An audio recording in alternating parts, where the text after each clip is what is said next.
మాఘమాస మాహాత్మ్యం. ఆర్ష విద్యా తపస్వి శ్రీ పశర్లపాటి శ్రీనివాస బంగారయ్య శర్మ. ఈ ప్రపంచంలో భూమిని కాపాడేటటువంటిది గోమాత. ఎందుకు ఆ మాట అన్నాను అంటే నేననడం కాదు, శాస్త్రం చెప్తోంది. గోభిర్విప్రైశ్చ వేదైశ్చ సతీభిః సత్యవాదిభిః అలుబ్ధైః దానశీలైశ్చ సప్తయతే ధార్యతే మహీ అంటారు. ఈ భూమిని 7 ధరిస్తూ ఉంటాయి.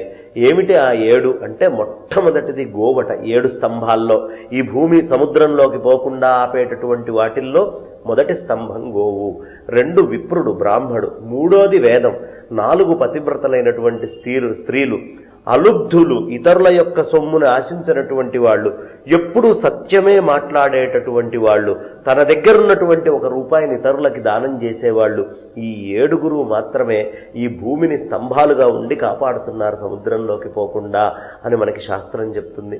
కాబట్టి గోవు అనేది చాలా మహత్తరమైనది. ఈ గోవు యొక్క ముఖభాగము ఎప్పుడూ మనం చక్కగా అలా ఉదయాన్నే దర్శిస్తూ ఉంటాం. కానీ పృష్ఠభాగము లక్ష్మీ స్థానము, ముఖము జ్యేష్ఠ భాగము.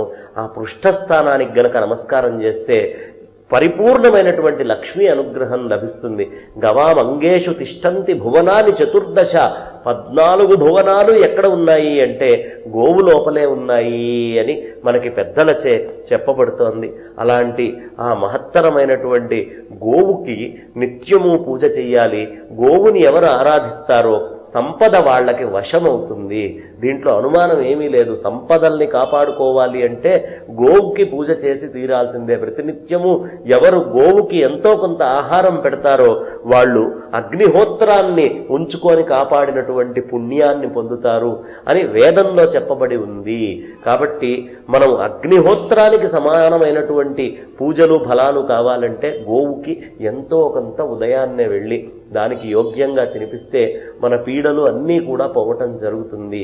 మరీ విశేషించి ఆవు ఈనేటప్పుడు మనం ప్రదక్షిణం చేసి నమస్కారం చేస్తే చాలా విశేషం. అదేమిటంటే ఆవు ఈనేటప్పుడు ప్రదక్షిణం చేస్తే విశేషం అంటున్నారు అంటే అప్పుడు ఎప్పుడూ గోవు పృష్ఠములో ముఖం ఉండదు. పృష్ఠములో ముఖము ఎప్పుడు ఉంటుంది? కేవలం ఈనేటప్పుడు మాత్రమే ఉంటుంది.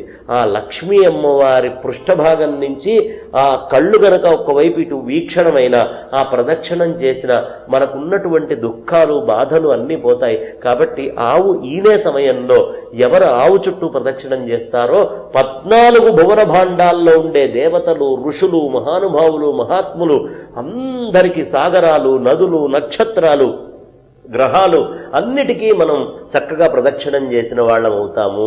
కాబట్టి గోవుని మనం ఎప్పుడూ చాలా జాగ్రత్తగా ఆరాధించాలి. గోవుని ఎప్పుడూ అతి పవిత్రంగా మనం భావించాలి.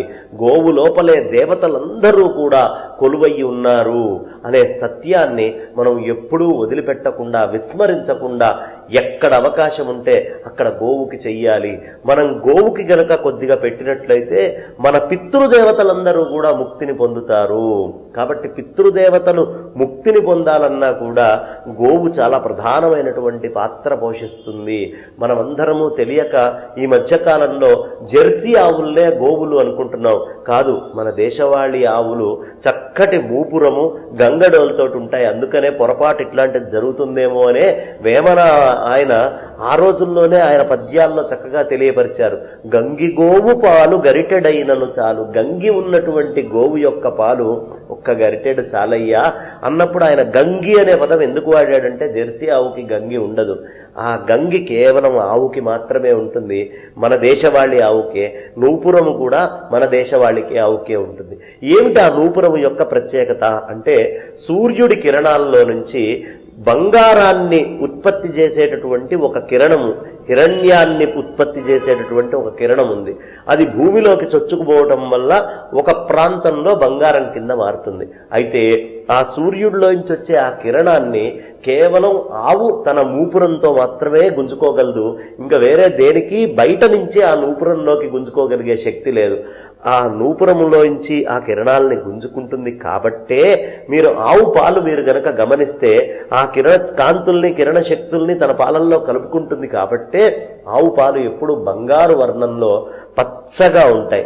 ఆ పచ్చదనము రావడానికి కారణము సూర్యుడి యొక్క కిరణాల్లో బంగారం రావడానికి ఏ కిరణం కారణమో ఆ కిరణాన్ని ఆవు గుంజుకోవటము.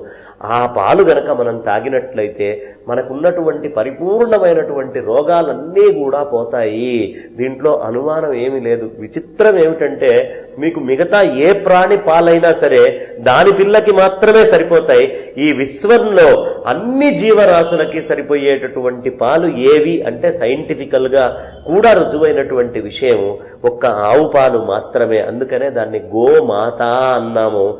ఆవు పాలు మాత్రమే విశ్వంలో ఉండే అన్ని ప్రాణులకి తల్లిలాగా సరిపోయేటటువంటి పాలు. కాబట్టే గోవుని విశ్వంలో ఉండే అందరూ తల్లిగా భావించాలి. అందుకోసమే గోవు ఈ విశ్వాన్ని కాపాడడంలో తొలి స్తంభము అని మనకి చెప్పారు. ఇవాళ భారతదేశంలో మనం అందరము కూడా క్లైబ్యము అనే పరిస్థితుల్లో జీవిస్తున్నాం. క్లైబ్యము అంటే చేతగానితనము, శిఖండిలాగా బతకటము, అటు ఇటు కాకుండా, అటు మగ కాకుండా ఆడా కాకుండా జీవించటము అనే స్థితిలో ఉన్నాము అని చెప్తున్నారు. ఎందుకు కారణము? దీన్ని చెప్పడానికి కారణం ఏమిటి అంటే మానస సరోవరము మనందరికీ కూడా పితృస్థానము, మాతృస్థానము. అక్కడ పార్వతీ పరమేశ్వరులు ఉంటారు. అది చైనా వాడు ఆక్రమించుకున్నా అంటే మన తల్లిదండ్రుల్ని ఇంకొకటి ఆక్రమించుకున్నా మనం ఏమీ చేయలేనటువంటి క్లైబ్య పరిస్థితుల్లో ఇవాళ కూర్చున్నాం. ఆ క్లైబ్యం మనకు వచ్చింది భారతదేశానికి. అయితే ఈ క్లైబ్యం నుంచి బయటపడాలంటే ఏం చెయ్యాలి? గోవు యొక్క ఆరాధన చేస్తే ఆ క్లైబ్యం నుంచి మనమందరం కూడా బయటపడతాం. ఎందుకంత ఘంటాపదంగా గోవు ఆరాధన చేస్తే మనం పడతాము అంటే అర్జునుడు బృహన్నలగా ఉన్నప్పుడు ఈ మొత్తము దుర్యోధనాదులందరూ కౌరవులు కురుసేనంతా కూడా విరాట రాజ్యంలో ఉండే గోవుల్ని అపహరించుకొని వెళ్తున్నారు. ఉత్తర గోగ్రహణం చేస్తున్నారు. ఎప్పుడైతే అర్జునుడు ఈ గోవుల్ని నేను కాపాడుతాను కురుసేనల నుంచి అనుకున్నాడో ఆయన బృహన్నలత్వం, ఆయన క్లైబ్యం నుంచి బయటపడి ఆయన మళ్లీ పూర్ణమైనటువంటి ఆయన శరీరాన్ని పొందాడు. మన భారతీయులు మళ్లీ మన మానస సరోవరాన్ని మనం తెచ్చుకోవాలి అంటే, ఆ క్లైబ్యం నుంచి బయటపడాలి అంటే గోవు యొక్క ఆరాధన చేస్తే ఖచ్చితంగా క్లైబ్యం నుంచి బయటపడి మన యొక్క మానస సరోవరాన్ని మళ్లీ మనం హస్తగతం చేసుకోవచ్చు. అందుకనే ఆవుని మించినటువంటి దైవం లేదు. ఎవ్వడు భారతదేశంలో ముందు నమస్కారం చేయాలన్నా గోమాతాకి జై అంటారు. మనకి నిత్యము మంత్రాలు చదివేటటువంటి బ్రాహ్మణోత్తములు కూడా గోబ్రాహ్మణేభ్య శుభమస్తు నిత్యం లోకా సమస్తా సుఖినో భవంతు అంటారు.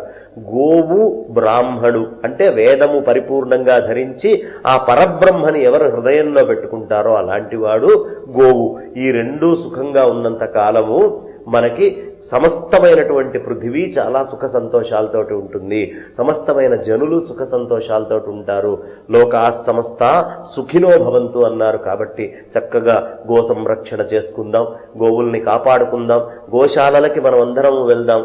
ఆ గోవులని నెత్తిన పెట్టుకొని మనందరం మళ్ళీ పూజించుకొని మన భారతావని యొక్క వైశిష్ట్యాన్ని పునః మళ్ళీ మనందరం చాటుకుందామని చెప్తూ గోమాతాకి జై. Watch, share and subscribe to CBC9.news.